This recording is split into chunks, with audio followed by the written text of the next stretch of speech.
पूर्ण परमात्मा पाप कर्म दंड को भी काट सकता है। अभी तक जिस भी संत व महापुरुष से मिले उन्होंने यही बताया कि पाप कर्म फल भोगने से ही समाप्त होगा। वो प्रभु कौन है जो पाप कर्म को काट देता है, वो काल के बंधन से छुड़वा देता है। उसका क्या नाम है, पूजा की विधि क्या है? कृपया अवश्य सुनिए जगत गुरु तत्वदर्शी संत रामपाल जी महाराज के अमृत वचन। मैं त्रिलोक दास बैरागी, गांव डिमर खेड़ा, जिला कटनी, मध्य प्रदेश का निवासी हूँ। मैंने दिनांक 27/6/2010 को नाम दान लिया था। जब मैंने नाम लिया था तब मुझे मालूम नहीं था कि नाम दान नहीं बल्कि अमृत ले रहा हूँ।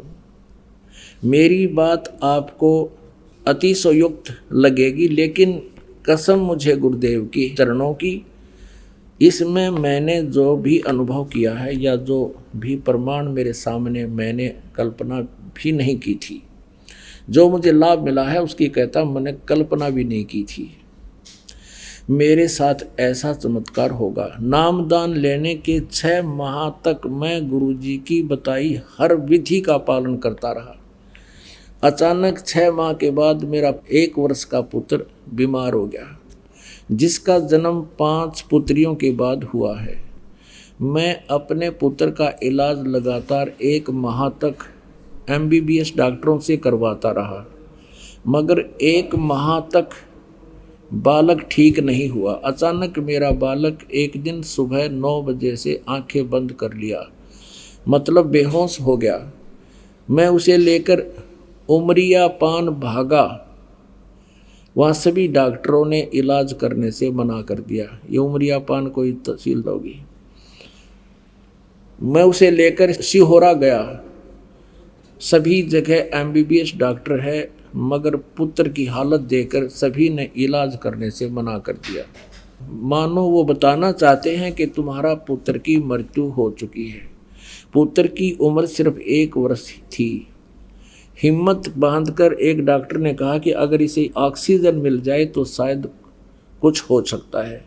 मैंने तत्काल एक 4 व्हीलर किराए पर किया और जबलपुर के लिए भागा, जो कि मेरे गांव से लगभग 100 किलोमीटर दूर है। तो वहाँ गया। कहती वहाँ जाकर फिर डॉक्टर ने बताया, मैंने सुई भी लगा कर देख ली, इसका टसमस से भी नहीं हो रहा। सुई लगा लगा के देखी, करने गई तो ख़त्म हो चुका है। मैंने कहा भर्ती करो और भर्ती करके इलाज शुरू करो, बाकी सब परमात्मा पर छोड़ दो। डॉक्टर ने कहा अगर इसे 6 घंटे में होश आ गया तो शायद बच जाएगा, तो नहीं तो मुश्किल है। सुबह 9 बजे से रात्रि के 9 बजे यानी 12 घंटे हो गए थे, परंतु बालक होश में नहीं आया था। लड़के की माँ ने वह मैंने रोना शुरू कर दिया। फिर मुझे अचानक परमात्मा की उस ज्ञान गंगा और भक्ति सौदागर को संदेश में लिखे हुए चमत्कारों की याद आई। प्रभु से प्रार्थना की, रोने लगा, याद किया। तो उसी समय मेरा बच्चा डॉक्टर आया और उसने फिर एक इंजेक्शन लगाया। इंजेक्शन लगाते ही बालक रोने लग गया, जैसे खुद वो इंजेक्शन गुरुजी ने लगाया हो। पूरे हाल में खुशी की लहर दौड़ गई। डॉक्टर ने मेरे सिर पर हाथ रखकर कहा अब तुम्हारा बालक होश में आ गया है। ऐसे मर्ज वाले बालक बहुत कम होश में आते हैं। ओहो। मैं हॉस्पिटल में गुरुजी के चरणों की वंदना की और धन्यवाद देते हुए रो पड़ा। डॉक्टर ने कहा कि इसे लगातार 8 दिन इलाज की आवश्यकता है। 24 घंटे का 5,000 रुपये का खर्चा है। तो मैंने कहा डॉक्टर से कि हमें छुट्टी दे दो, ये डॉक्टरों के बस का बात नहीं है, परमात्मा ने मेरे बच्चे का जीवन दिया है। वो छुट्टी लेकर आ गया और मेरा बेटा कति स्वस्थ है। बोलो सतगुरुदेव।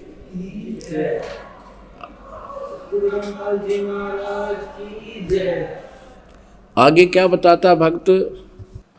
इन 6 माहों में जो भी प्रभु के चमत्कार मेरे साथ हुए हैं, मैंने कल्पना भी नहीं की थी इस टाइप का चमत्कार परमात्मा की कृपा से हो सकता है।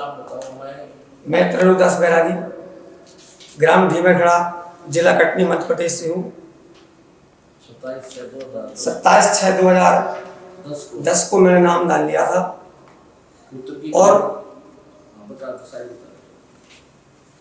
मेरे पुत्र की अभिलाषा को लेते हुए 5 पुत्रियों को जन्म हुए। अंत में परमात्मा की कृपा से मेरे यहाँ एक पुत्र हुआ, लेकिन 1 वर्ष का होते ही उसका स्वास्थ्य ऐसा बिगड़ा कि उसका मर्ज, जिसको डॉक्टर लोग मस्तक ज्वर बोल देते हैं, और मस्तक में बुखार जाता है तो बच्चा कोमा में चला जाता है। ठीक इसी प्रकार का मेरे बच्चे के साथ हुआ। और जो देहातों में डॉक्टर होते हैं MBBS वगैरह, उन सब ने मना कर दिया इलाज करने के लिए। मुझे लगा कि मैं बच्चे से अपने हाथ धो दूंगा, लेकिन परमात्मा पर विश्वास रखते हुए मैं उसे Jabalpur Bharat hospital research centre जो है वहां ले गया, जहां की बॉम्बे और दिल्ली के डॉक्टर हैं। उनने ही बच्चे की हालत देख के जैसे केस लेने से मना किया उन्होंने कि इसको अगर भर्ती करेंगे तो बहुत बड़ा रिस्क है, हो सकता है ना बचे, इसलिए बहुत सोच समझ लो। लेकिन मैंने परमात्मा पर विश्वास रखते हुए कहा कि आप मेरे पुत्र को भर्ती करो, बाकी सब परमात्मा पर छोड़ दो। जब रात्रि के सुबह 9 से रात्रि के 10 बज चुके थे, बच्चा होश में नहीं आ रहा था, तो मुझे भक्ति सौदागर संदेश और ज्ञान गंगा पर लिखित चमत्कार पर मेरा अचानक ध्यान गया, और मैं साष्टांग प्रणाम करके उसी हॉस्पिटल में गुरुदेव को ध्यान करना शुरू किया।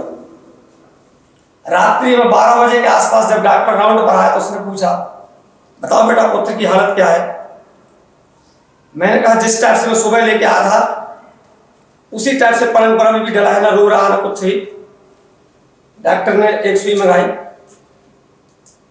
और बोला कि एक इंजेक्शन जो 12 बजे रात में लगता है उसको यहाँ पर जान पर लगाया डॉक्टर ने, और वो इंजेक्शन लगाते ही बच्चा रोने लगा। वो सुई से हुआ, वो सुई लगते ही रोया बच्चा। परमात्मा की दया देख के मैं प्रफुल्लित हुआ, और जो मैं सुबह दुख में रो रहा था वो आंसू मेरे खुशी में बदल गए। और मैंने गुरुदेव का बहुत बहुत धन्यवाद किया।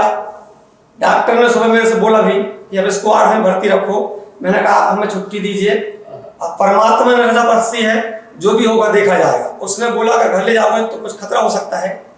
आज मेरे को बालक को घर लाए 6 माह हो गए, बालक को बुखार भी नहीं आ रहा, और वो 1.5 साल का बालक। समस्त गुरुजी की तस्वीर में 500 रुपए की बनवाई है बड़ी, जो अपने पूजा कमरे में रखी है, उसको वो स्वयं जाके और बंदगी में जाता है। मैं 15 साल से स्कूल में चपरासी का काम कर रहा था। संभाग से अचानक यहां से, मतलब गुरुजी का आदेश है किसी को तंबाकू लाके नहीं देना, किसी को गुटखा लाके नहीं देना, ये पाप लगता है। मेरे को बहुत मजबूरी हो रही थी, जब मेरे से लोग आर्डर मारते थे कि जाओ पान लेके आओ, जाओ तंबाकू लेके आओ, तो मैं मना करता था। साहब लोग थे लेकिन मना करता था और बताता था गुरुजी का आदेश है, मैं ये नहीं कर पाऊंगा। गुरुजी ने ऐसी रजा बख्शी कि अचानक मेरा प्रमोशन हो गया और मैं चपरासी से बाबू हो गया। बोलो सतगुरुदेव की जय। अभी 1 जनवरी को मैं, बलजी महाराज की जय। अभी 1 जनवरी 2011 को मेरा प्रमोशन हुआ और मैं चपरासी से हायर सेकेंडरी मुरवारी में क्लर्क हो गया। अब मुझे ना तंबाकू ला के देना पड़ रही और ना पान, और मैं जो जमाने को कुर्सी रखता रहा लाके, आज कुर्सी में बैठता हूं और गुरु जी को धन्यवाद देता हूं। मेरा एक छोटा भाई है, उस MA करने के बाद भटक रहा था यहाँ वहां। मैं गरीब आदमी, उसे B.Ed नहीं करवा पा रहा था, लेकिन यहां से नाम लेने के बाद मैंने उसको B.Ed की परीक्षा दिलवाई। B.Ed में 33 अंक पाना जो बहुत जरूरी होता है, तब एडमिशन मिलता है कॉलेज में। लेकिन उस मेरे छोटे भाई को सिर्फ 29 अंक मिले हैं। इस बार बोर्ड ने 28 अंक वालों को उठाया, जिस कारण से मेरे भाई को B.Ed में सिलेक्शन मिला और आज वो जबलपुर कॉलेज में बीएड कर रहा है। बोलो सतगुरु गुरुदेव की जय। बंदी छोड़ सतगुरु रामपाल जी महाराज की जय। मेरी साइकिल खरीदने की औकात नहीं थी जब मैं नाम दे लेने आया था। प्रभु की ऐसी कृपा हुई, अभी 6 महीना पहले मैंने 55,000 की हीरो होंडा खरीदी नहीं, जिसमें गुरु जी का नाम लिखवाया मैंने ऊपर, और उसमें गुरु कृपा भी लिखवाई थी। आज ये जो मैं सुख और शांति देख रहा हूं, जो मेरी आज इज्जत बढ़ी, ये सब गुरु जी की कृपा से हुई है। बोलो सतगुरुदेव की जय हो। सच्चा, अच्छा बेटा, शाबाश, जा बेटा शाबाश। अब पुण्यात्माओं, आपके समक्ष इस प्यारी आत्मा ने अपना, अब देखो 1 साल नाम लिए हुआ है, सच्ची लगन से इसने अधिकारियों से भी संघर्ष किया कि मैं अपना नियम भंग नहीं करूंगा, परेशानियां भी उठाई। परमात्मा ने कहा बेटा तेरा झंझट ही मिटा देता हूँ, कल रख बना दिया। और अभी इसने बताया कि पहले मेरा लड़का बेहोश था, डॉक्टर ने ऑक्सीजन भी दे ली, सारा कुछ कर लिया। डॉक्टर ने कहा 6 घंटे में अगर जो होश में आ गया तो जीवेगा, ना जीवे नहीं। 12 घंटे हो गए और होश में नहीं आया। डॉक्टर ने पहले सुइयां मार मार कर देखी थी, टस से मस नहीं हुआ था। रात के 12 बजे जब डॉक्टर ने सुई लाई थी, इंजेक्शन के सालांदे एक्शन कर देगा, वो 1 घंटा बाद असर दिखाया करे। सुई नहीं, वो चुभने से ही बच्चा रो पड़ा एकदम, और बचाना तो मालिक ने था। और वो डॉक्टर का 8 दिन रखो, ये छोड़ी थारे बस का था ही नहीं, हो तुम्हारे तो उस एक्शन पीरियड से आगे जा चुका था। हमारे कबीर भगवान ने जीवित किया है, और आज वो बच्चा स्वस्थ है, 6 महीने हो गए। बोलो सतगुरुदेव। समर्थ का शरणाग हो, रंग होरी हो, कदे ना हो ए काज राम रंग होरी हो। सो छल छिद्र मैं करूं अपने जन के काज, अरण्यक पूजो मार जो मैं नरसिंह धर लूं साज। सतगुर जो चावै सो कर ही, 14 कोट दूत जम डर ही, ऊत भूत जम त्रास निवारै, और चित्र गुपत के कागज पाड़े। बोलो सतगुरुदेव। इसके बच्चे की आयु नहीं थी, परमात्मा ने चित्रगुप्त के कागज पाड़ दिया, आगे उम्र बढ़ा दी। वो कबीर इज गॉड। बोलो सतगुरुदेव की जय हो। परम पिता परमात्मा पूर्ण ब्रह्म, सर्व सृष्टि रचनहार, सभी आत्माओं के एकमात्र जनक, सबके हितैषी, ये वो परमेश्वर हैं जो बनारस में, काशी में, भारतवर्ष की पवित्र धरती पर, काशी शहर में बने एक लहर तारा नामक तालाब पर शिशु रूप धारण करके विराजमान हुए थे। और उस दिन नीरू नीमा नाम के एक जुलाहा दंपति परमात्मा को अपने घर उठा ले गए थे। वो निसंतान थे।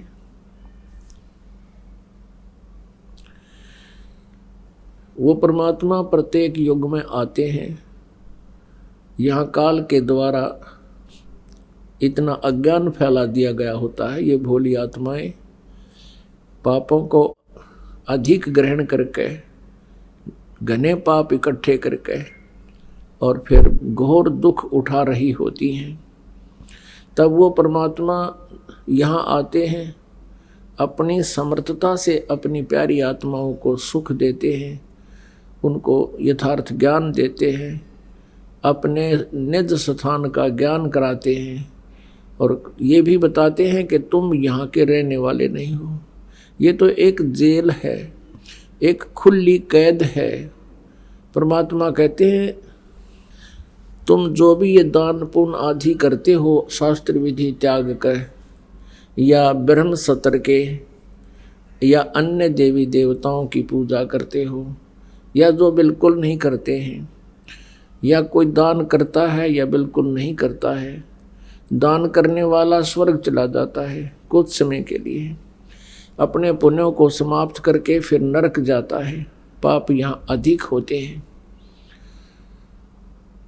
तो इस प्रकार परमात्मा कहते हैं एक पुण्य एक पापी आया, एक है सोम दलेल रे, गरीब दास सतपुरुष भजन बन, ये सब ही जम की जेल रे। ये काल भगवान की जेल है, ये कैद है, हमें यहाँ पर रोका हुआ है। इस रोकने के पीछे भी बहुत गहरा षड्यंत्र है, सुनियोजित षड्यंत्र है इस काल भगवान का। इस काल के षड्यंत्र को तोड़ने के लिए, इसका पर्दाफाश करने के लिए वो परमात्मा स्वयं चल कर आते हैं, अच्छी आत्मा को मिलते हैं, नेक आत्मा को मिलते हैं। उसी उपलक्ष्य में ये 5 दिवसीय समागम, सत्संग समागम हुआ। आज वो शुभ दिन है, आज वो पवित्र दिन है, ज्येष्ठ सुदी पूर्णमासी, जिस दिन परमात्मा सतलोक से गमन करके चल गए और वहाँ बनारस में काशी शहर के लहरतारा तालाब पर कमल के फूल पर आकर विराजमान हुए थे। और वहाँ से फिर एक जुलाहा दंपति उनको अपने घर ले गए थे। उनके परमात्मा का जन्म किसी माँ से नहीं हुआ था। जुलाहे का कार्य करने से परमात्मा जुलाहा कहलाए। परमेश्वर कबीर साहब कहते हैं, मात पिता मेरे कुछ नाही, ना मेरे घर दासी, जुलाहे का सुत आन कहाया, यो जगत करे मेरी आसी।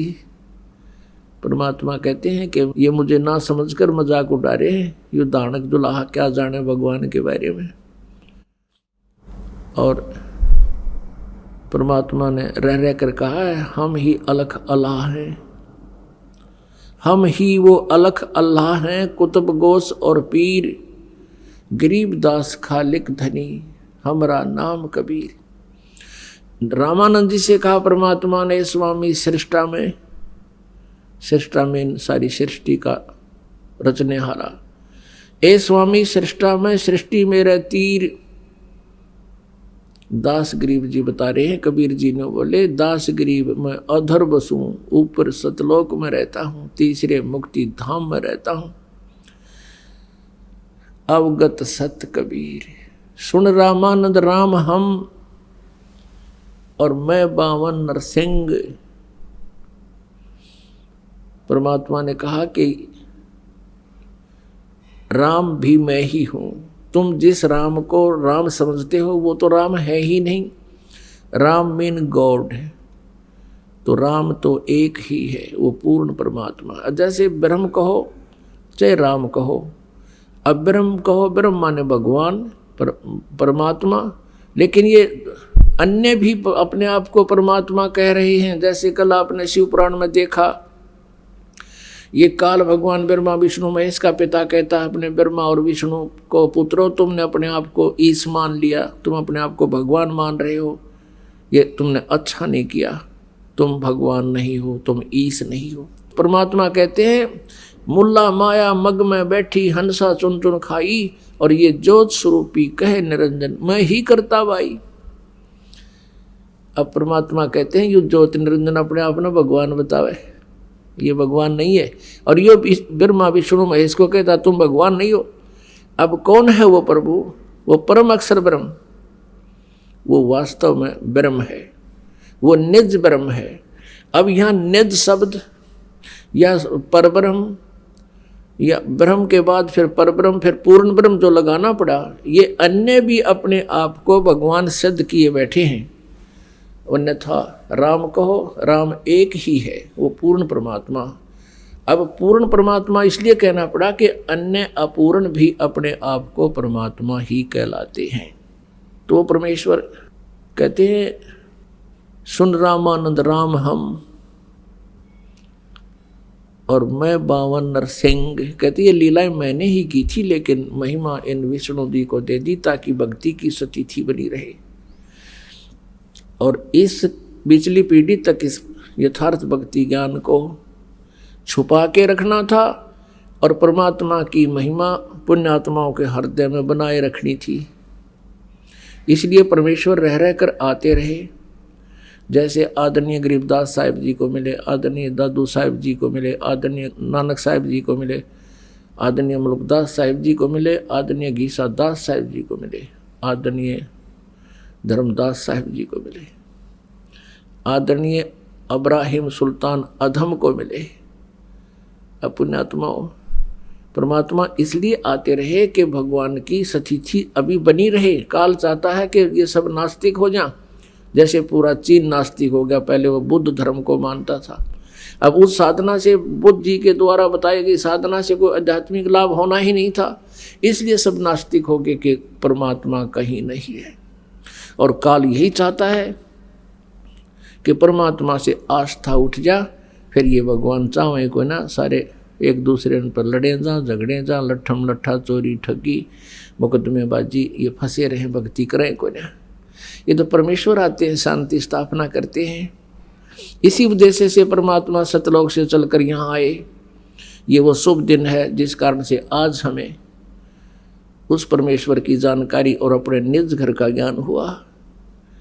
और अब भी कोई नादान यहाँ इस काल की जेल में फंसा रहेगा तो फिर भगवान का दोष नहीं। पुण्यात्माओं, हमने जैसे श्री कृष्ण जी को भगवान माना कि उन्होंने राजा मोरध्वज के पुत्र ताम्रध्वज को आरे से 2 फाड़ करवा के, चिरवा के वो मृत्यु को प्राप्त हो गया था, फिर जीवित कर दिया। और हमने श्री कृष्ण जी को भगवान मान लिया। लेकिन वो अपने सगे भांजे अभिमन्यु को जीवित नहीं कर सके, जो सुभद्रा पुत्र थे। सुभद्रा श्री कृष्ण जी की बहन थी। चक्रव्यूह के अंदर महाभारत के युद्ध में अभिमन्यु की मृत्यु हो गई थी। सारा पांडव का कुल नाश हो रहा था और श्री कृष्ण रो रहा था, सुभद्रा टक्कर मार रही थी। श्री कृष्ण जीवित नहीं कर सके। कारण क्या था कि मोरध्वज के पुत्र ताम्रध्वज की आयु शेष थी, इसलिए उसको दोबारा जीवित भी कर दिया, उसको शरीर को एज इट इज भी कर दिया। लेकिन अभिमन्यु की आयु शेष नहीं थी, उसका प्रारब्ध इतना ही था। तो ये भगवान आयु में एक्सटेंशन नहीं कर सकते, आयु नहीं बढ़ा सकते। ना ब्रह्म बढ़ा सकता, ना ब्रह्मा विष्णु महेश बढ़ा सकते, पर ब्रह्म बढ़ा सकता केवल परम अक्षर ब्रह्म, पूर्ण ब्रह्म कबीर परमेश्वर अपने भक्त की आयु भी बढ़ा सकता है। अब परमात्मा का ये 5 दिन का समागम पुण्यात्माओं ऐसे गया जैसे 2 घंटे की बात हो। और परमेश्वर की महिमा तो अभी आज शुरू करनी थी, जो और विस्तार से बतानी थी। ये 5 दिन में तो माल्य की महिमा का अंश ही बताया गया था और ये 5वां दिन आ गया। हमने 7 दिन भी सत्संग किए, ऐसे ही 2.5 घंटे सुबह, 2.5-3 घंटे शाम, और इतना आनंद आता तो भी परमात्मा की हम व्याख्या पूरी नहीं कर पाते। पूरा वर्ष गुजर जाता है, महीने में 2-2 बार 3-3 दिन के सत्संग होते हैं, तो परमात्मा की महिमा फिर भी शेष रह जाती, क्योंकि इसकी महिमा अनंत है। फिर भी कुछ आज प्रकाश और विशेष डालेंगे। परमेश्वर कबीर जी ने अब दोनों ही लीलाएं की। एक दिल्ली का बादशाह सिकंदर लोदी था, उसको असाध्य रोग हो गया था। उसने सभी जंतर मंत्र भी करा लिए थे, हिंदू और मुसलमान सभी पीर फकीरों से, गुरु और ब्राह्मणों से, धार्मिक अनुष्ठान जैसा भी जिसने जो कहा उसने खूब करा लिया। उसको कोई राहत उसके रोग में नहीं मिल रही थी। जलन का रोग था। जलन का रोग ऐसा होता है जैसे पैर जल जाए अग्नि से या चाय से या गर्म किसी भी वस्तु से, फिर उसको एक विशेष पीड़ा होती है। तो ऐसी जलन के रोग में पीड़ा होती है, लेकिन वो ऊपर से किसी पदार्थ से जला हुआ नजर नहीं आता।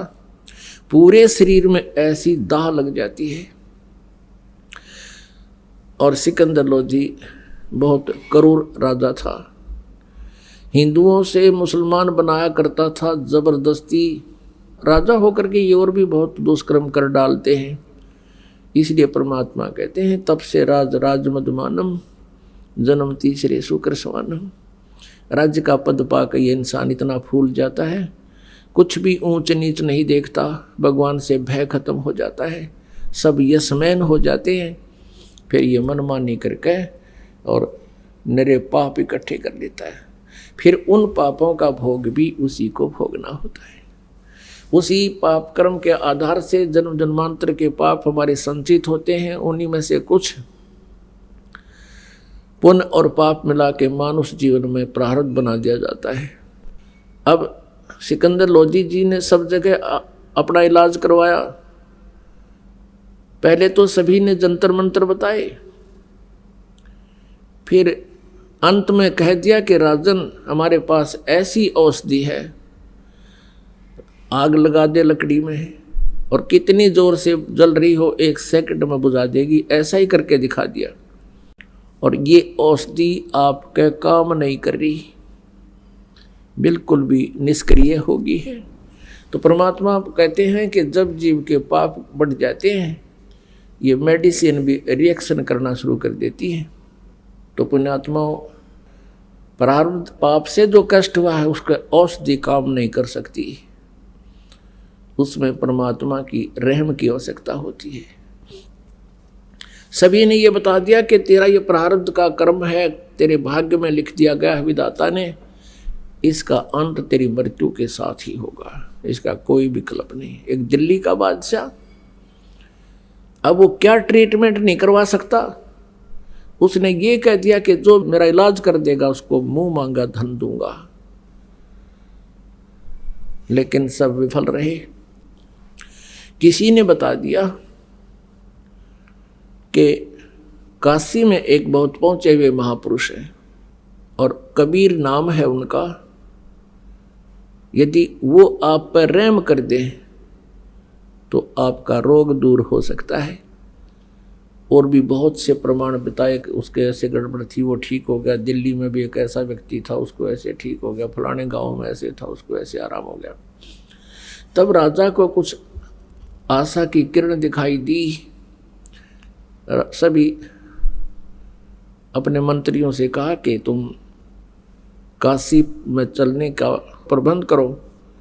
उन्होंने पहले घुड़सवार भेज दिए 2-3, और काशी के राजा थे वीरदेव सिंह बघेल, वो दिल्ली के बादशाह के अंतर्गत थे, अधीन होते थे। ओवरऑल कंट्रोलर भारत का दिल्ली का शासक ही होता था, बाकी छोटे छोटे नरेश होते थे, जैसे वर्तमान में स्टेट बना रखी हैं और मुख्यमंत्री प्रधानमंत्री के अधीन है। उधर से एक शेख तकी नाम का मुसलमान पीर, जो मुसलमानों का हेड गुरु था, हेड पीर था, और वो राजा का भी गुरु था, और उस शेख तकी के कंट्रोल में पूरा मुसलमान समाज था। इसलिए उस शेख तकी को सिकंदर लोधी साथ रखता था और उसे परामर्श लेकर के कार्य करता था कि कहीं कोई ऐसा मैं धर्म विरुद्ध काम ना कर दूं जिससे जनता में रोष उत्पन्न हो जाए। और ये भी एक राजनीति थी कि कोई इधर उधर रुक चुक होगी तो ये शेख तकी उनने आप सेट कर लेगा। अब हाथी के ऊपर सवार होकर के, हाथी के ऊपर एक अंबारी होती है, राजा लोग हाथी पर चलते थे। हाथी पर चलने से उसको किसी प्रकार की जो है ना झटके नहीं लगते, हाल नहीं लगती, आखड़ी नहीं लगती।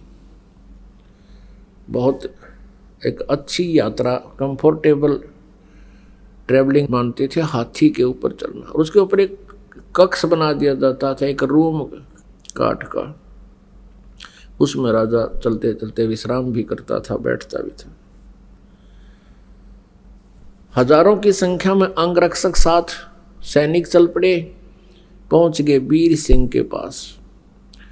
जो ही वीरदेव सिंह बघेल काशी के नरेश के पास सिकंदर लोधी पहुँचे तो उनके आओ भगत में उन्होंने खाने के लिए पूरी मेज पर काजू, किशमिश, सेब, संतरे और जो भी नाश्ते में होते हैं सब वस्तु उपलब्ध करवा दी और खड़ा होकर कहा, ए राजन नाश्ता कीजिए। सिकंदर ने कहा कि वीर सिंह, मैं आपकी आओ भगत से मैं बहुत संतुष्ट हूँ, पर मैं खा कुछ नहीं सकता। मेरे एक ऐसी भयंकर बीमारी है कि मैं ना कुछ खा पा रहा हूँ, ना मैं सो पा रहा हूँ, ना मैं रो पा रहा हूँ। मेरे जैसा दुखी इस पृथ्वी पर कोई और प्राणी आज नहीं है और मैं यहाँ अपने इलाज के लिए आया हूँ। मैंने सुना है कि यहाँ कोई कबीर नाम का संत है। आप तो यहाँ के रहने वाले हो, आपको तो अवश्य उनकी जानकारी होगी। उधर से परमेश्वर कबीर जी की महिमा से परिचित होकर और ज्ञान से प्रभावित होकर वीरदेव सिंह बघेल पहले ही परमेश्वर कबीर जी के शिष्य हो चुके थे और वो तो वहाँ हजारों ऐसे प्रमाणों को आंखों देख चुके थे और स्वयं के साथ भी घटना घटी उनको भी देख चुके थे कि ये खुद मालिक आए। वीर सिंह की आंखों में आंसू आ गए और कहा कि राजन, आप ठीक ठिकाने आ गए, आप बिल्कुल दुरुस्त स्थान पर आ गए और आपका रोग अब रहेगा नहीं, यदि वो मेहर कर देंगे। वीर सिंह जी से ये बात सुनकर सिकंदर के मन में बहुत खुशी हुई और सोचा कि अब बात बनेगी। तो सिकंदर ने कहा कि वीर सिंह बुलाओ, शीघ्र बुलाओ उसको, मैं बहुत दुखी हूँ, कबीर को शीघ्र बुलाओ। अब दिल्ली के बादशाह का आदेश, एक नरेश उसको सीधे शब्दों में मना नहीं कर सकता। करबद्ध होकर कहा कि जो आज्ञा हजूर आपकी, एक मेरी अर्ज भी आपसे है। कहते हैं संत को बाई ऑर्डर नहीं बुलाना चाहिए और मान लीजिए हम उनको बाई ऑर्डर बुला भी लेंगे और उन्होंने रहम नहीं बख्शा, उन्होंने कृपा नहीं की, अंदर से वो प्रसन्न नहीं हुए क्योंकि वो दुख भी मान सकते हैं, तो फिर आना और ना आना बराबर रहेगा। और कहते हैं संत को बुलाना नहीं चाहिए, स्वयं चलकर उनके द्वार पर जावे, नतमस्तक होवे, तो प्रसन्न होगे तो राहत मिलेगी, खुश होकर आशीर्वाद देंगे तब राहत मिलती है। सिकंदर कहने लगा, बस ठीक है, आप मुझे अभी ले चलो। अमरता के ना करता, ना जिसके एक शब्द में पूरा हिंदुस्तान हला करता। फिर भी पुण्यात्मा ये विचार करो इस तत्व ज्ञान पर कि जो राजपाट चाहते हैं वो कितने सुखी हैं और फिर भी उन्होंने परमात्मा के सहारे की फिर भी आवश्यकता पड़ती है। और हम पहले उस परमात्मा की आड़ में बैठ गए, हम पहले उस पावर हाउस से कनेक्शन ले चुके हैं जिनसे को फिर बाद में लेगा, चाहे राजा हो चाहे कोई हो, तो उनको उसी सत्र का फिर बाद में लाभ मिलेगा। अब वीर सिंह बघेल को पता था जिसमें वो सिकंदर लोधी ने चलने को कहा, उस समय जो समय था वो कबीर जी के घर पे मिलने का नहीं था, शाम का समय था। वो परमात्मा कबीर जी अपने उस शिष्टाचार के आधार से गुरु स्वामी रामानंद जी के आश्रम में शाम को जाया करते थे, वहाँ बैठकर सब भक्तों और साधुओं के साथ आरती किया करते थे। वो समय वीरदेव सिंह बघेल को पता था कि कबीर जी आश्रम में मिलेंगे, तो सीधा आश्रम में लेकर गया। अब जो ही सिकंदर लोधी और वीरदेव सिंह बघेल रामानंद जी के मेन गेट पर पहुंचे, वहाँ द्वारपाल खड़े थे भक्त। अब वीरदेव सिंह को तो पता था कि हमारे आश्रम का क्या रूल है, क्या नियम है, और यदि वो आप बताते उस सिकंदर लोधी को तो उसको महसूस हो सकता था, क्योंकि राजा जो है सांप के साहस है और उसके जरा सा भी कोई उसके विरुद्ध काम हो जाए, उसकी प्रकृति के विपरीत, वो तुरंत डंक मार सकता है। तो वीरदेव सिंह बघेल ने उस सेवादार से कहा कि भक्त सिकंदर लोधी दिल्ली के बादशाह आए हैं और हमने कबीर जी से मिलना है, क्या आए हैं भगवान? अब सेवक ने कहा कि उनके आने का वैसे तो समय हो रहा है पर अभी तक वो पहुंचे नहीं हैं। तो वीरदेव सिंह ने कहा कि आप स्वामी रामानंद जी से प्रार्थना कीजिए, क्योंकि रामानंद जी मुसलमानों को एंट्री अलाउड नहीं करता था, नो एंट्री थी मुसलमानों की रामानंद जी के आश्रम में। और वीरदेव सिंह बघेल न्यू कहे कि आपको अंदर नहीं जाने देंगे, तो राजनीति भी साथ रहती है इन लोगों के। इसलिए उस सेवक से सीधा ही कह दिया कि अंदर से आदेश आप पे ले लेगा यूं। तो वीरदेव सिंह बघेल ने कहा कि स्वामी जी रामानंद जी से कहिए कि दिल्ली के बादशाह शहनशाह सिकंदर लोधी जी आए हैं और वो कबीर जी से मिलना चाहते हैं और आपका भी दर्शन करना चाहते हैं, और जब तक कबीर जी यहाँ आए तब तक आपके पास ये विराजमान होकर के टाइम पास करना, तो अपना समय इंतज़ार करेंगे, उनके आने तक आश्रम में बैठना चाहते हैं, आपकी आज्ञा लेकर आइए। आपकी क्या आज्ञा? अब सेवादार गया, ऐसे गेट के साथ में ही उनका बाहर आसन लगा हुआ था पेड़ों के नीचे। रामानंद जी का जो गेट से 50 फुट की दूरी पर मुश्किल से होगा, लेकिन था साइड में, सामने दिखाई नहीं दे रहा था। तो जैसा ही सेवक ने जाकर कहा कि हे स्वामी जी, ऐसे ऐसे दिल्ली के बादशाह सिकंदर लोधी आए हैं और आपके दर्शन करना चाहते हैं और कबीर जी से मिलना चाहते हैं, जब तक कबीर जी आओ तब तक आपके यहाँ आश्रम में आपके पास बैठना चाहते हैं, आपकी जो आज्ञा हो। अब रामानंद जी ने कहा कि मैं इन मलेच्छों को, काफिरों को, मुसलमानों को अपने आश्रम में अलाउड नहीं करता, कह दो सिकंदर को बाहर इंतजार कर लेगा। अब ये बात सिकंदर ने भी सुन ली, क्योंकि साथ में बैठा था रामानंद जी। उधर से आकर के उस सेवक ने बता दिया कि स्वामी जी ने मना कर दिया कि हम मुसलमानों को अपने आश्रम में प्रवेश नहीं करने देते, ये मांस खाते हैं। अब सिकंदर लोधी तो वो भी शब्द सुन रखे थे कि इन काफिरों को मैं अलाउड नहीं करता।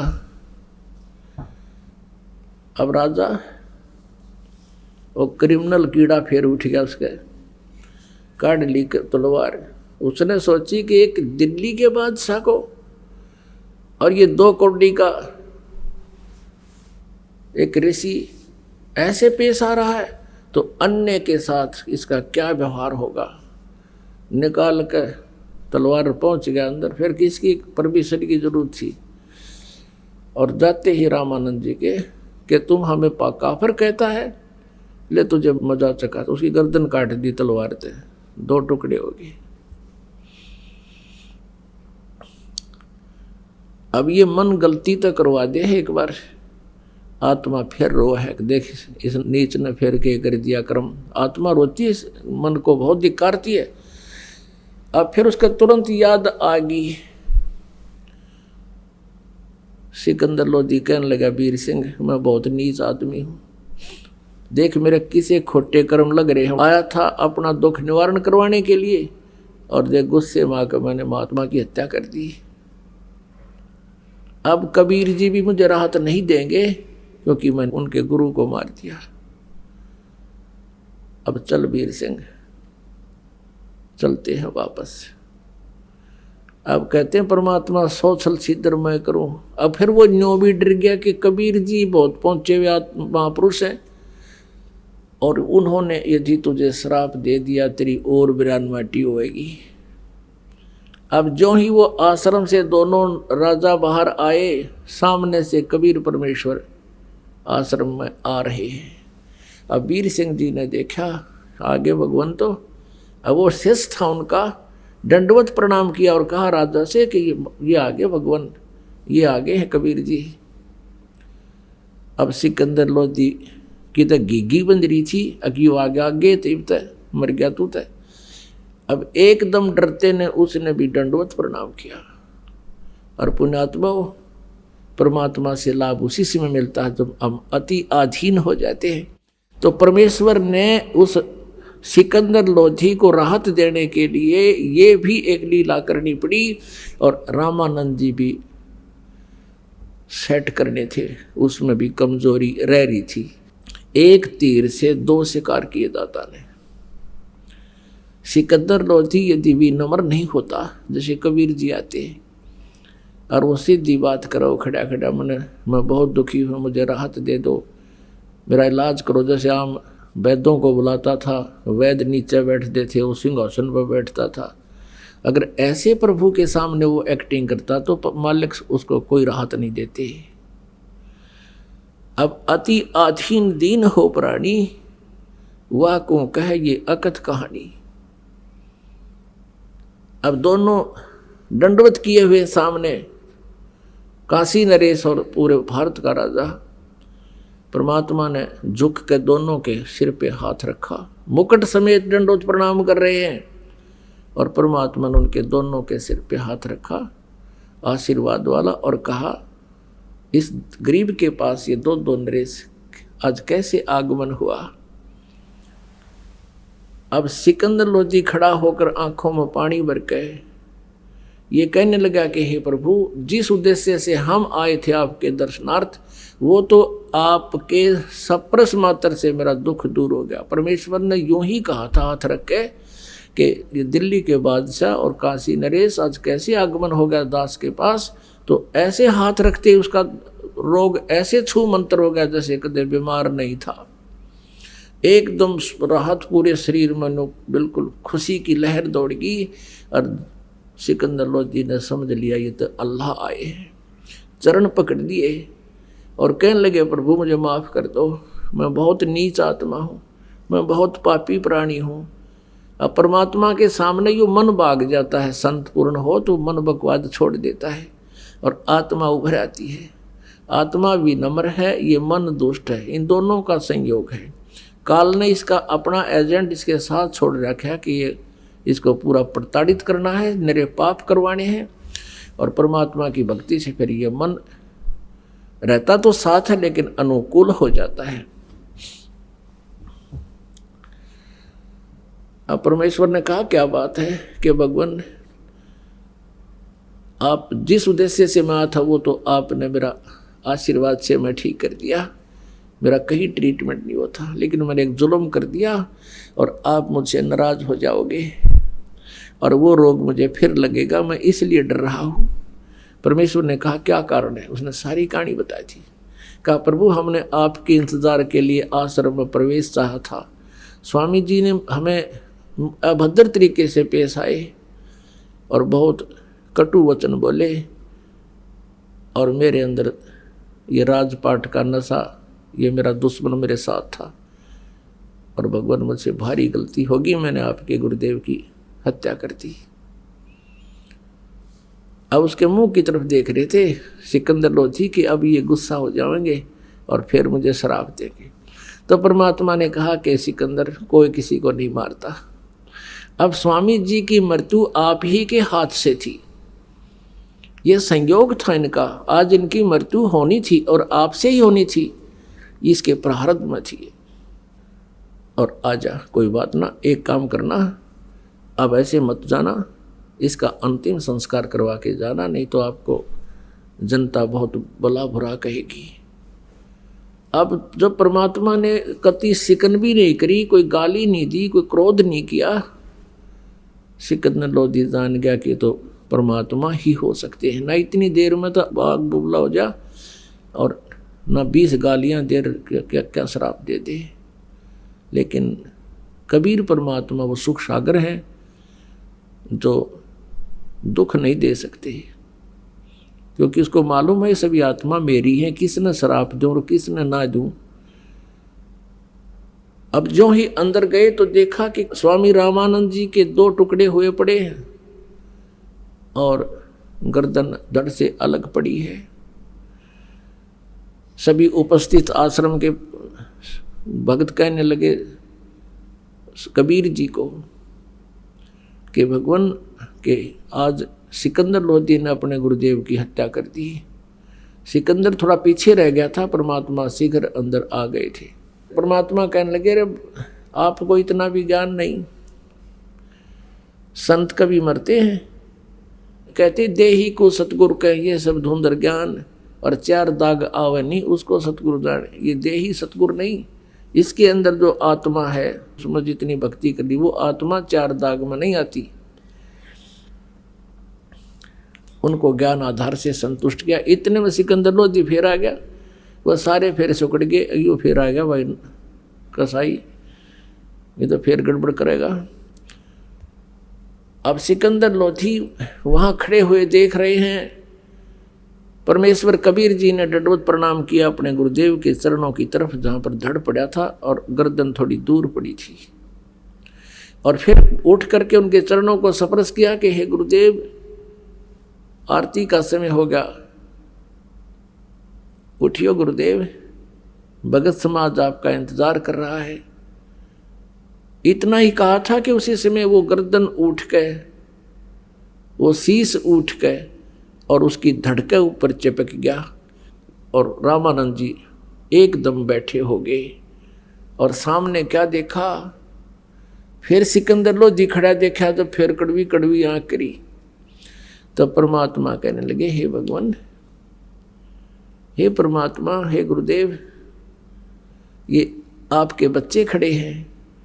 फिर वो थोड़ा सा माइंड ध्यान इधर हो गया, और फिर क्या देखा उसने, रामानंद जी ने, कि उसके शरीर से आधे हिस्से से तो खून बह रहा था, रक्त, और आधे से दूध निकला हुआ पड़ा हुआ था जमीन पर। अब रामानंद जी आश्चर्यचकित रह गए कि अभी दूध कैसे आ गया मेरे शरीर में, खून तो चलो रक्त की तो मान लें बात। तब कबीर जी से पूछा कि हे भगवान, ये मेरे शरीर से आधा रक्त और आधा ये दूध कैसे निकला? अब कबीर साहब कहने लगे, आप तो जानी जान हो, मुझे तो महिमा दे रहे हो, आपको सब पता है, जैसे गुरु जी से जो व्यवहार किया जाता है, और जानी जान तो आप पे थे। वह कहने लगे, पर भगवान, आप जी ने मुझ दास को उपदेश देने के बाद छुआछूत हिंदू समाज की तो बंद कर दी थी। आप सभी हिंदुओं को, चाहे वो किसी जाति का है, सबको नाम देते हो, सबसे प्यार करते हो, लेकिन अभी आप मुसलमानों से नफरत करते हो। हे प्रभु, भगवान के दरबार में कोई जाति मजहब नहीं है, कोई मजहब या जाति बुरा नहीं, इंसान बुरे हो सकते हैं, उनको हम ठीक करने के लिए आए हैं, उनकी बुराई छुटवाएंगे। आप अभी तक मुसलमानों से नफरत करते हो, आप मुक्ति प्राप्त नहीं कर सकोगे। रामानंद जी के हृदय में जो एकदम ऐसा कुठारघात हुआ, इतना एकदम जख्म हो गया इस बात का कि मैंने तो जीवन ही मोक्ष के लिए लगा रखा है और मेरा मोक्ष नहीं होगा, मैं मुसलमानों से नफरत करता हूँ। उसी समय खड़े हो गए और खड़ा होकर सिकंदर लोधी को सीने से लगा लिया रामानंद ब्राह्मण ने, और कहा, बेटा, मैं तो घना नीच आदमी हूँ, पहले भी मैं एक ब्राह्मण के अतिरिक्त किसी को मैं अच्छा नहीं मानता था, और अभी भी मेरे अंदर ये दोष था कि मैं मुसलमानों से नफरत करता था। आज मेरी ये सारा भ्रम निवारण हो गया, बेटा मेरे से गलती होगी, मुझे माफ़ कर दी। सिकंदर लोधी ने भी चरण पकड़ दिए, स्वामी जी, मैं पापी आत्मा हूँ और मैंने बगैर सोचे समझे ऐसे महापुरुष की हत्या कर दी, मैं महादुष्ट इंसान हूँ। आज मेरा सौभाग्य है कि आज मुझे कबीर परमेश्वर के दर्शन हो गए, मेरी आँखों के सामने ये सब लीला होगी। आज मुझे भी परमात्मा के पहचानने का सुअवसर मिल गया। उस दिन के बाद रामानंद जी किसी भी मजहब, धर्म या किसी भी व्यक्ति से कोई नफरत नहीं करने लगा। और परमेश्वर ने बताया कि स्वामी जी, आज आपकी आयु फाइनल थी, आज के बाद आपकी आयु नहीं थी, और अब ये आयु परमात्मा की दी हुई आपको मिली है। रामानंद जी कहते हैं, परमात्मा तो मेरे सामने खड़ा है, हे भगवान, मेरा ना जाने कौन से जन्म का पुण्य उदय हुआ जो आप मुझे मिल गए। मैं तो इतना नीच था, अब भी मैं अपने आप को सुपीरियर मान रहा था कि मैं तो बहुत नेक हो लिया, अब आपने दिखा दिया कि मैं कितना नीच था। अब पुण्यात्माओं, परमात्मा ने 1 घंटे तक वहाँ सत्संग सुनाया हिंदू और मुसलमान एकता के ऊपर, कि तुम एक पिता की संतान हो। इस काल ने आपस में इसलिए हमें 2 बना 4 बना रखा है, 20 बना रखा है, कि तुम आपस में लड़ते मरते रहो, कोई चैन से ना रह सके, और सभी एक परमात्मा की संतान हो, वही कुल का मालिक है। अब सिकंदर लोधी ने सोचा कि इस महापुरुष को, कबीर जी को दिल्ली ले चलता हूँ, और वहाँ हिंदू और मुसलमानों का आपस में बहुत ज़्यादा मन मुटाव है, और इस महापुरुष के उपदेश से वो ठीक हो जाएंगे, एकम एक हो जाएंगे, मेरा आधा सिर दर्द खत्म हो जाएगा, क्योंकि राजा को तो अपने राज्य की चिंता होती है। तो प्रार्थना की कि प्रभु आप दिल्ली चलिए मेरे साथ, और वहाँ भी उपदेश दीजिए। वहाँ बहुत बुरा हाल हो रहा, आपस में हिंदू और मुसलमानों के झगड़े होते हैं। परमेश्वर ने कहा भी हम ऐसे किसी के साथ नहीं चला करते, जो हमारा शागिर्द हो जाता है, शेष हो जाता है, तो हम चलते हैं, अन्यथा हम किसी से बात नहीं करते, हम उनके साथ नहीं जाते हैं। सिकंदर लोधी ने कहा भगवान आपका दिया जीवन है, मैं आपका शिष्य बनना चाहता हूँ। परमेश्वर ने कहा कि मांस नहीं खावेगा, और तेरे पूरे प्रदेश में, तेरे राज्य में कोई जीव हिंसा नहीं होनी चाहिए, और प्रतिबंध लगा दे, कोई मांस नहीं खाएगा, जीव हिंसा नहीं करेगा, कोई शिकार नहीं करेगा। अब सिकंदर लोधी ने कहा प्रभु आपका दास तो हाजिर है, जो कहोगे वो करूँगा, लेकिन ये प्रतिबंध मेरा चलेगा नहीं, मैं लगा अवश्य दूंगा, मेरी कोई नहीं मानेगा, और मेरे राज्य में भी उथल पुथल हो जाएगी, क्योंकि ये मुसलमान लोग इतने भ्रमित हो चुके हैं।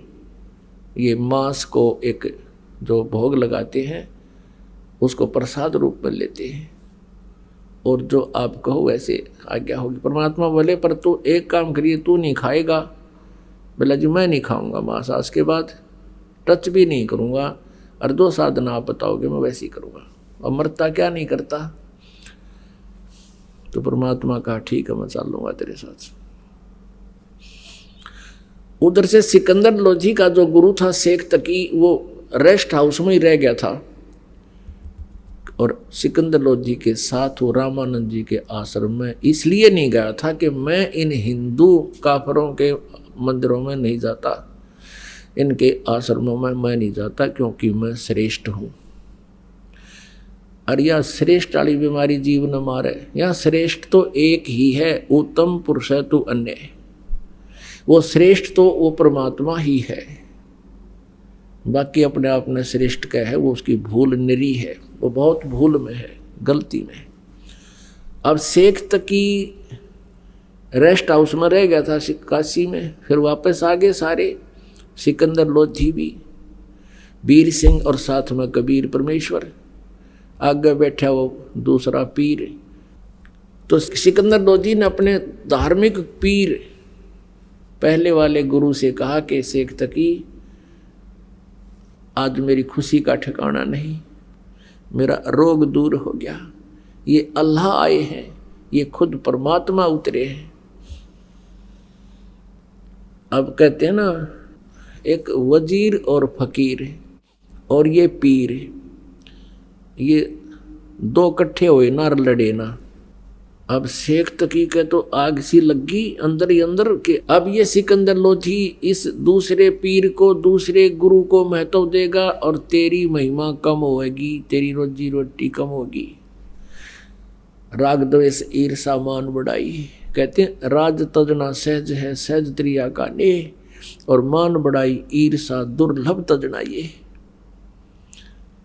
और सिकंदर लोधी ने कहा कि पीर जी मेरा जलन का रोग खत्म हो गया, इन्होंने आशीर्वाद ही दिया था। और एक और चमत्कार दिखाऊं कि मैंने ऐसे ऐसे, स्वामी रामानंद जी ने मेरे बारे में ऊट पटांग बातें कही थी, मुसलमानों को गलत बताया था, मैंने उसकी गर्दन काट दी, और इस अल्लाह ने, इस खुदा ने मेरे सामने जीवित कर दिया। ये खुद अल्लाह है। अब इस बात से उसका तेल जैसे छींटे लगे, जैसे उबलते तेल पर पानी डाल दे, एकदम रोटी खा गया।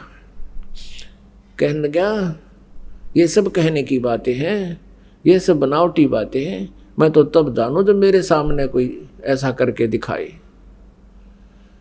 अब सिकंदर लोधी ने सोचा भाई जब ना मानो तो ना मानो, पर मेरी गिल्त जो बीत गई, मेरे साथ जो कहानी घटना घट गई, इसने मैं कैसे भूल सकूं।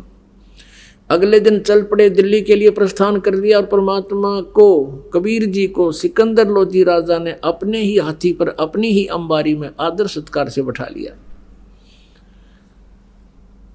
अब रास्ते में 2-3 दिन लगने थे काशी से दिल्ली तक। रास्ते में एक जगह पड़ाव किया, दरिया को देख करके उसके साथ रात बिताने के लिए वहाँ अपना लगा दिया पड़ाव, टेंट लगा दिए, अलग अलग विश्राम करने लगे। अब सुबह सुबह शेख तकी के पास सिकंदर लोधी गया प्रणाम करने के लिए प्रतिदिन की तरह, और कहा जाके सलाम वालेकुम पीर जी। पीर जी का तो टेढ़ा मुँह हो रहा, यूँ कह मुझे क्या ज़रूरत है, तुझे मिल तो गया सलाम करने वाला, क्या ज़रूरत है मेरी। और ठीक है मैं अब जाके सारे मुसलमानों को बता दूंगा कि राजा तो काफिर हो गया, हिंदू को गुरु बना लिया। अब सिकंदर लोधी के पांव तले की धरती खिसकी कि जाते काम करेगा, और मानना ना सुनता नहीं कति। सिकंदर लोधी ने कहा पीर जी ऐसी क्या गलती होगी कि तुझे तो भगवान मिल गया, अल्लाह मिल गया, अल्लाह आकार में आने लग गया है, हमारे मुसलमान धर्म के विरुद्ध तू बातें कर रहा है। और केवल हमारे हजरत मोहम्मद जी ने ही एक गाय को जीवित किया था, एक बकरे को जीवित किया था। कहते तू इसको अल्लाह मानता है, मैं नहीं मानता, और मुसलमान समाज को कह दूंगा यह सारी कहानी, फिर तू जाने वो जाने। अब सिकंदर को पता था ये नाश कराएगा जाते ही। सिकंदर लोधी वापस आ गए टेंट में जहाँ कबीर जी विराजमान थे। सिकंदर लोधी के चेहरे की उदासी देखकर भगवान ने पूछा कि राजन कोई राजकाज की बुरी खबर सुन ली क्या, आप मायूस कैसे हैं। तो सिकंदर लोधी ने कहा प्रभु क्या बताऊं, अब मेरे दुख ने मैं जान सकता हूँ, मेरे साथ बीती हुई घटनाओं से मैं परिचित हूँ, ये पीर जी नहीं जानता। ये मेरा धार्मिक गुरु जो है, ये मेरा पहलड़ा खसम, अब यो मन इतना दुखी कर रहा है परमात्मा, कल से मुझे चैन नहीं है इसकी। वहाँ से भी मैंने देखी थी इसकी जो गतिविधि, और अब तो ये बहुत टेढ़ा मुँह कर रहा है, जाते ही सब मुसलमानों को कह देगा तो मेरा राज्य नहीं रहेगा। परमेश्वर ने पूछा क्या चाहता है ये। शेख तकी ने कहा था कि मेरे सामने जीवित करके दिखावे जब जानूं मैं नहीं मानता, मैं साथ थोड़ा ही था।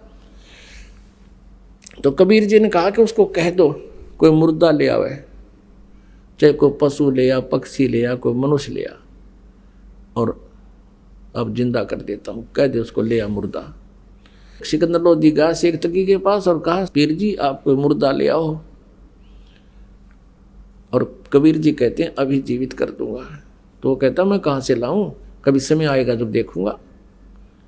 अब परमात्मा को पता था कि इस राजा का टेंशन बना दी इसने, और ये दिल्ली तक पहुंचाएंगे इतने तो हार्ट अटैक हो जाए मनमाने सिकंदर का।